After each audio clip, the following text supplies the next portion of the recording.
बूढ़ो तो ना आया। हाँ, सबसे पहले चेकिंग की कि कोई बूढ़ा तो नहीं आया। अब देखा लड़की के बाप ने कि हाँ वास्तव में बारात में कोई भी बूढ़ा नहीं आया, सब नए ही नए। अब लड़की को बाप जो थोड़ी ना जाना तो नाना जी आए सो के डिग्गी में पड़ी। हाँ, अब मैया हुआ ऐसा कि लड़का जो रहे वो द्वार चार के लिए मंडप के नीचे पहुंचा। और जब लड़का द्वार चार के लिए पहुंचा मंडप के नीचे, तो जैसे ही महाराज पटा पे चढ़ो लड़का, तो जैसे ही पटा पे चढ़ो तो सारे बारातिया पहुंच गए नाना जी डिग्गी में। नाना जी नहीं गए, नाना जी डिग्गी में। अब लड़का द्वार चार के लिए जैसे ही पटा पे चढ़ा तो ससुर जी ने एक और शर्त रख दी। दामाद जी पटा पे बाद में चढ़ियो, पहले मेरी एक बात सुन ले। कौन सी बात? कहो ससुर जी। ससुर जी बोले लला दामाद मेरी एक शर्त है। बोले कौन सी?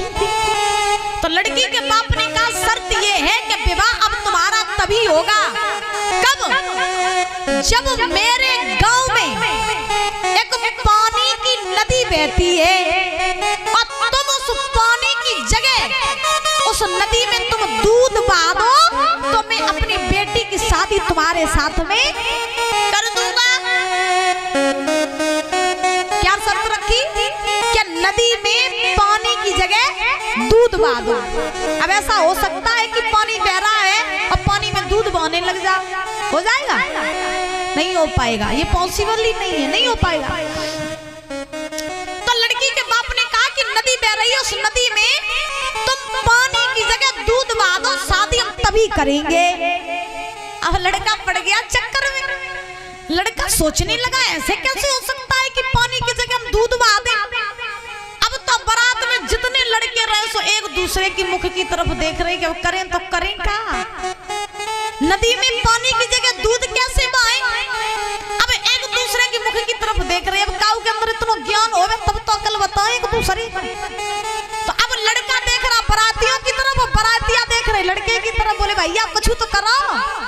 अब लड़का बोला अब करें तो करें का, पानी की जगह दूध कैसे बहाए? तो लड़के ने अपने ससुर से कहा ससुर जी क्यों आप शर्त पर शर्त रख रहे हो? शादी हो जाने दो ना, क्यों शर्त रख रहे हो? लड़की के बाप ने कहा नहीं, विवाह तभी होगा जब तुम पानी की जगह दूध बहाओगे।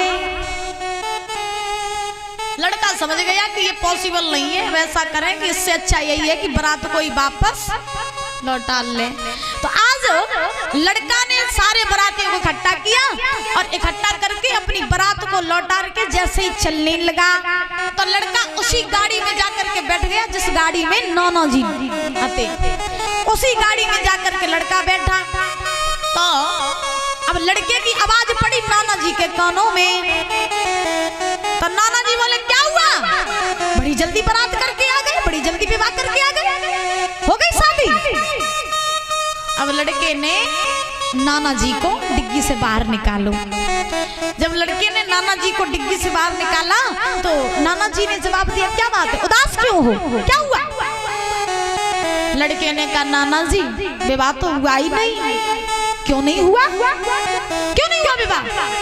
लड़के ने कहा नाना जी लड़की के बाप की ये शर्त है कि विवाह तभी होगा जब गांव में जो पानी की नदी बह रही है उस नदी में पानी की जगह हम दूध बहा दें तभी विवाह होगा।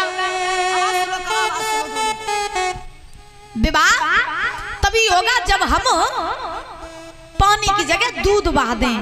तो नाना जी बोले तो क्या हुआ, दूध बहाया नहीं तुमने?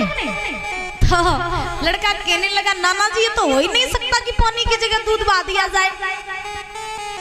तो नाना जी बोले अच्छा इसलिए तुम बारात लौटा के ले जा रहे हो? बोले हाँ नाना जी। तो नाना जी ने जवाब दिया सुनो बारात को तुम लौटा रो नहीं, मेरे पास में एक उपाय है। देखना बुजुर्गों की बुद्धि के कहां तक जा रही है। नाना जी ने उस लड़के से कहा सुना बारात को तुम लौटा रो नहीं, अगर लड़की के बाप ने ये शर्त रखी है कि पानी की जगह दूध बहा दें तो सुनो तुम भी लड़की के बाप से कह दो जाकर के ससुर जी